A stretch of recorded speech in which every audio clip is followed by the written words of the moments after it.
런던 한복판에는 아주 특별한 장소가 있습니다. 일반 관광객들한테 잘 알려져 있지 않는 장소인데요. 일반 관광객들은 여기서 사진을 찍기만 하지 이 장소가 어떤 의미인지 잘 알지 못합니다. 런던의 중심에는 시티 오브 런던이라는 곳이 있습니다.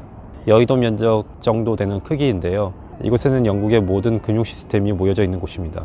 그런데 이 시티 오브 런던이 왜 독특하냐면 영국 정부의 탈세 및 세무조사를 받고 있지 않는 곳입니다. 법률적 제재를 받지 않는 것은 당연하고요. 거기에 고도의 자치권을 부여받기 때문에 경찰권도 여기서는 따로 운영됩니다. 영국 정부의 경찰권이 아니라 여기에 자치경찰들이 이곳을 관할하고 있는 것이죠. 거기에 시티 오브 런던의 시장을 뽑는 선거도 주민들의 투표가 아닌 회사들의 투표로 이루어지는데요. 심지어 한 회사에게는 무려 80표나 되는 투표권이 주어집니다. 그러니까 회사들에게 투표권을 갖다가 일일이 조금씩 부여하는 것이죠. 회사의 크기에 따라서요. 이런 특권적 지위를 통해서 영국의 런던 중심에 있는 시티 오브 런던은 아주 큰 금융 중심지로 발전할 수 있게 되었습니다. 심지어 영국 여왕인 엘리자베스 2세가 이곳을 방문할 때도 이 시티 오브 런던의 시장에 허가가 있지 않으면 이곳에 들어올 수 없습니다. 이것은 1215년 마그나 카르타에 의해서 발효된 조항들이기 때문에 거의 900년 동안 이 조항들이 지켜지고 있는 것이죠. 여의도 한강 둔치에서 뺀 면적과 똑같은 이 조그만 지역에는 전 세계의 수많은 금융기관들이 밀집되어 있습니다. 현재도 이곳 시티 오브 런던에서는 세계 외환, 주식, 그리고 기타 금융 파생 상품의 30에서 50% 정도가 거래되고 있습니다. 그리고 런던 증권거래소는 2015년 10월 기준 미국 NISE 뉴욕 증권거래시장을 제치고 1년 만에 세계 1위 증시 자리를 탈환하기도 했습니다.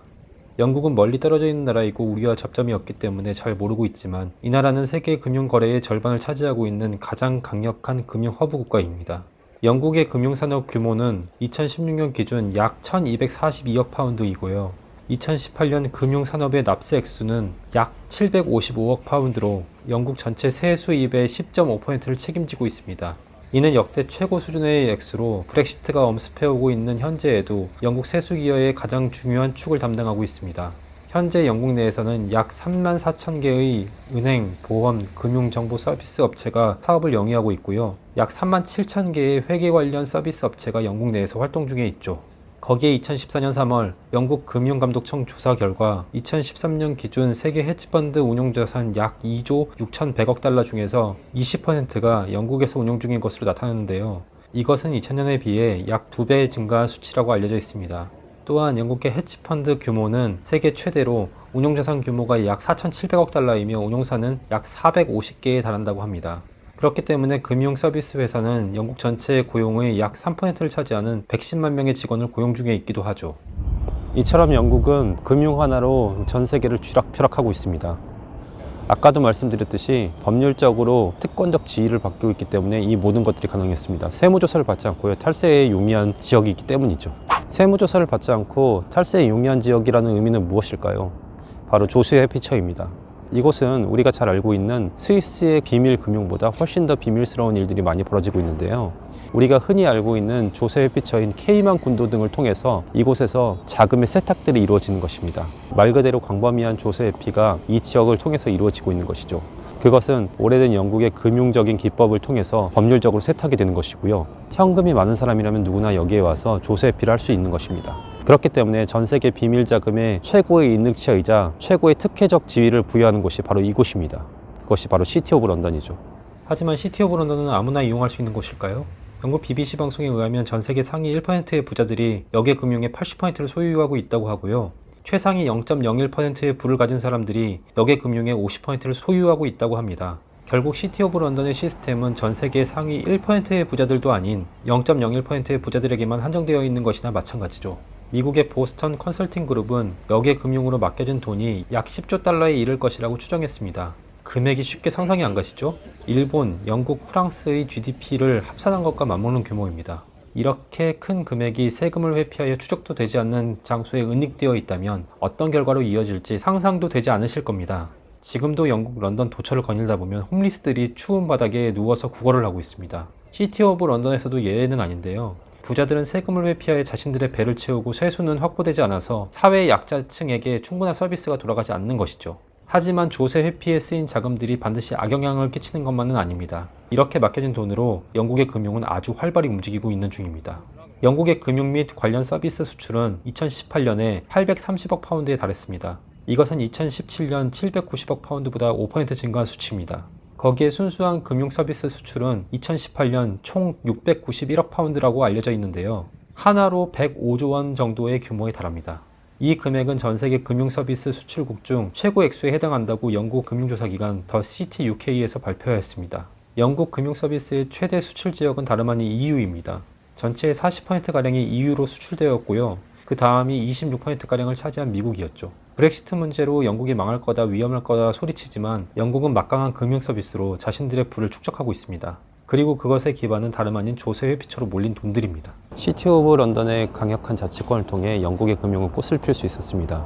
돈이 돈을 번다고 하죠. 금융의 원천은 바로 자금입니다. 그 자금들이 바로 어디서 났을까요? 바로 조세 회피처를 찾아서 영국에 대규모로 유입된 비밀 자금들이었습니다. 그런데 여기서 놀라운 것은 이 이야기, 영국의 금융 이야기가 바로 브렉시트로 연결이 됩니다. 왜 이것이 브렉시트의 이야기로 연결이 되냐고요? 그 궁금증은 지금 파헤쳐 보겠습니다. 우리는 흔히 브렉시트로 인해 영국은 최악의 악수를 두었고 영국은 이전 수준의 경제적 지위를 유지하지 못할 것이라고 생각들을 합니다. 어느 정도 일정 부분 일리 있는 이야기고 실제로 영국의 타격은 만만치 않습니다. 하지만 영국의 EU 탈퇴는 유럽연합에게도 난감한 숙제가 되고 있습니다. 바로 그 이유는 역시나 금융 때문입니다. 유럽연합은 조세 회피와 역의 금융에 대해서 강도 높은 제재를 가하고 있습니다. 첫 번째로 타겟은 아일랜드였는데요. 아일랜드와 같은 경우에는 12% 내지 13%의 아주 낮은 법인세를 부과하는 지역으로 글로벌 기업들의 매력적인 투자처로 인식되어 오고 있었는데요. 유럽연합에서는 이러한 아일랜드의 조세 체계에 어떻게든 조정을 가하려 하고 있습니다. 현재 유럽연합은 각국의 조세 권한을 EU에 넘길 것을 요청하고 있고요. 각국 정부는 그 지위를 박탈당하지 않으려고 안간힘을 쓰고 있습니다. 기업을 유치해서 어떻게든 살아보려고 발버둥을 치는 EU 내의 소국들에게 유럽연합 집행부는 제재를 가하려고 안간힘을 쓰는 것이죠. 여기서 영국의 역할이 정말 중요해지는데요. 실제로 영국의 전 총리인 테레사 메이는 영국 전체를 조세 회피처로 만들어버리겠다는 말도 안 되는 벼랑급 발언을 하기도 했습니다. 만약 영국이 유럽연합을 상대로 금융을 갖고 장난을 친다면 어떻게 될까요? 영국은 분명한 EU를 상대하기 위한 전략이 있습니다. 금융으로만 브렉시트를 모두 설명할 수 없지만 유럽연합은 앞에서도 말씀드렸듯이 유럽연합 내부에서 누가 향후 재정정책 결정권을 갖느냐를 놓고 치열하게 싸우고 있습니다. 각국의 정부가 쥐느냐, EU 집행위원회가 모든 권한을 휘두르게 되느냐를 두고 격돌하고 있는 것인데요. EU 집행위원회는 회원국들의 조세제도가 일원화되어 있지 않기 때문에 피해를 보는 국가들과 이익을 보는 국가들이 상존해 있는 상황에서 지속적으로 문제를 제기해오고 있습니다. 유럽연합의 통합재정권을 그래서 EU에 넘겨줄 것을 요구하고 있는 것이죠. EU 집행위원회는 여기서 그치지 않고 조세 회피처 블랙리스트를 작성하고 있고요. 그렇다면 영국의 전략은 무엇일까요? 유럽연합의 틈을 파고들어서 분열을 일으키겠다는 것입니다. 영국은 EU의 회원국이기는 했지만 역사적으로 유럽 대륙의 일원이었던 국가가 아니었습니다. 어떻게든 대륙 밖에서 유럽 대륙을 분열시키는 데 앞장섰죠. 어찌 보면 얍삽하다고도 할 수 있겠지만 현실적으로 그것이 영국의 강대국이 되는 방법이었습니다. 현재도 브렉시트 한가운데서 영국은 여전히 선조들이 취했던 전략을 그대로 사용하려 하는지 모릅니다. 시티 오브 런던으로 대표되는 역의 금융지역을 만약 영국 전체로 확대한다면 어떻게 될까요? 브렉시트로 기업들이 유럽으로 옮겨갈 것이라는 일반적인 예상과는 다르게 반대의 경우가 생길 수도 있다는 것입니다. 자칫 위험한 전략일 수도 있겠지만 유럽연합에 분란을 일으킬 수 있는 일석이조의 도박인 것이죠. 그런데 이것이 그저 상상이 아니라 영국 총리의 입에서 나왔다는 것도 놀랍긴 합니다. 현재 유럽연합은 바젤3 협약을 둘러싸고도 이견이 많은 상황입니다. 바젤3에 대해서는 나중에 기회가 닿으면 다루어 보겠지만요. 실제 금융제도권의 규제 강화라고 생각하시면 됩니다. 그런데 영국의 중앙은행인 영란은행에서는 은행권에 대해서 이미 바젤3 이상 수준의 강도 높은 규제를 가하고 있는 중인데 반해 유럽 대륙의 은행들은 그 수준을 따라가지 못하고 있죠. 유럽의 은행들은 새로운 규칙 아래서 자본을 확충하기 위해서 안간힘을 쓰지만 턱없이 모자랄 것이라고 이야기되고 있는 중이죠. 그래서 프랑스에서는 최근 프렉시트란 말까지 나오고 있는 것이고요. 그렇다면 이것이 영국의 금융에 어떤 의미일까요? 물론 영국의 제조업은 브렉시트로 인해서 많은 타격을 입을 것입니다. 상품이나 무역 거래도 마찬가지일 것이고요. 하지만 영국 금융산업에 있어서 이것은 절호의 기회입니다. 유럽연합의 강력한 규제 속으로 파고들어서 영국은 금융으로 유럽연합을 자정질환에 빠지게 하려고 하고 있습니다. 우리가 흔히 생각하길 브렉시트는 영국에 큰 타격을 입힐 거라고 생각하는데요. 영국의 반격의 카드도 만만치 않은 것 같습니다. 실제로 브렉시트가 진행되면서 감소할 줄 알았던 영국의 금융산업들은 오히려 더 성장하고 있고요. 영국은 이 시티 오브 런던의 막강한 특권적 지위를 활용해서 금융산업을 발전시키고 그것으로 유럽을 지금 찌르려고 하고 있습니다. 우리가 이렇게 먼 유럽까지 알 필요가 있을까라고 생각이 드시겠지만요. 경제의 이면을 알려드린 당나귀 삼촌의 채널의 목적이 바로 이것이기 때문에 조금 더 깊이 들어가 보긴 했습니다. 브렉시트에 담겨진 이면의 이야기들 앞으로도 브렉시트의 이슈들이 발생할 때마다 더 자세히 알려드리도록 노력할 것이고요. 오늘은 새해 특집으로 시티 오브 런던의 한복판에서 여러분께 영국 금융과 시티 오브 런던의 이야기에 대해서 여러분께 알려드렸습니다. 앞으로 더 좋은 내용으로 찾아뵐 것이고요. 새해 복 많이 받으세요. 구독, 좋아요, 댓글, 알림 설정 꼭 부탁드리겠습니다. 감사합니다.